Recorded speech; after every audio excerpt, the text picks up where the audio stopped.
അങ്ങനെ തിരുവോണ ദിവസമായിട്ട് നമ്മളിതേ ഒരു അടിപൊളി അമ്പലത്തേക്ക് എത്തിക്കുകയാണ് കേട്ടോ. നമ്മുടെ കൈലിയാടുള്ള മേത്രിക്കോവിൽ എന്നൊരു അടിപൊളി അമ്പലം. അപ്പോൾ കാലത്ത് നമ്മൾ നല്ല മഴയത്താണ് ഇവിടെ എത്തിയത്. അതേപോലെ തന്നെ ഇപ്പോൾ നല്ല മഴ ഉണ്ട്. അപ്പോൾ ആ മഴേനൊന്നും നമ്മൾ വകവെക്കാതെ തന്നെ നമ്മൾ നല്ലൊരു ഫോട്ടോസും വീഡിയോസൊക്കെ ഇവിടെ നിന്ന് എടുക്കുകയാണ്. അങ്ങനെ അമ്പലത്തിൻ്റെ സൈഡിലായിട്ട് നല്ലത് വലിയൊരു പാടമുണ്ട്.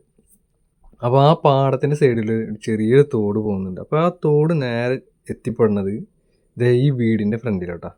അപ്പോൾ വീട് നമ്മളെന്താ വെച്ചാൽ കുറേ റീൽസിലൊക്കെ നമ്മൾ കണ്ടിട്ടുണ്ട്. അങ്ങനെ ഇവിടുന്ന് ഒരു അമ്പലത്തിൻ്റെ നല്ലൊരു വ്യൂ ആണ് ആ കാണാറ്. അപ്പോൾ മഴ ഇങ്ങനെ അവിടുന്ന് ഇങ്ങനെ പെയ്ത് വരുന്നുണ്ട്. അപ്പോൾ നമുക്ക് ദൂരമായിട്ട് കാണാം. അങ്ങനെ ഈ വഴി പോയി കഴിഞ്ഞാൽ ഇതേപോലെ തന്നെ വഴികൾ അങ്ങനെ ദൂരേക്കുണ്ട്. ചേമ്പിലയിൽ വെള്ളം നിൽക്കുന്ന ഒരു കാഴ്ച നമ്മൾ കാണാൻ വന്നു. അപ്പോൾ ഈ മഴ പെയ്യുമ്പോഴാണ് നമുക്ക് ഇങ്ങനത്തെ ഓരോ കാഴ്ചകളൊക്കെ നമുക്ക് കാണാൻ പറ്റുന്നത്. അങ്ങനെ അവിടുന്ന് അമ്പലത്തിൽ നിന്ന് നേരെ മഴയൊക്കെ മാറിയപ്പോൾ നേരെ നമ്മൾ പോവാൻ നിൽക്കുകയാണ് കേട്ടോ. അങ്ങനെ ഒരുവിധം എല്ലാവരും പോയി. അപ്പോൾ അത്യാവശ്യം ടൈം ആയിരിക്കണം. അപ്പോൾ നമ്മൾ ഇവിടുന്ന് ഈ വഴി നേരെ പോയി കഴിഞ്ഞാൽ നമുക്ക് റോട്ടിലേക്ക് എത്താം. അപ്പോൾ അവിടെയാണ് നമ്മൾ വണ്ടി വെച്ചിരിക്കുന്നത്.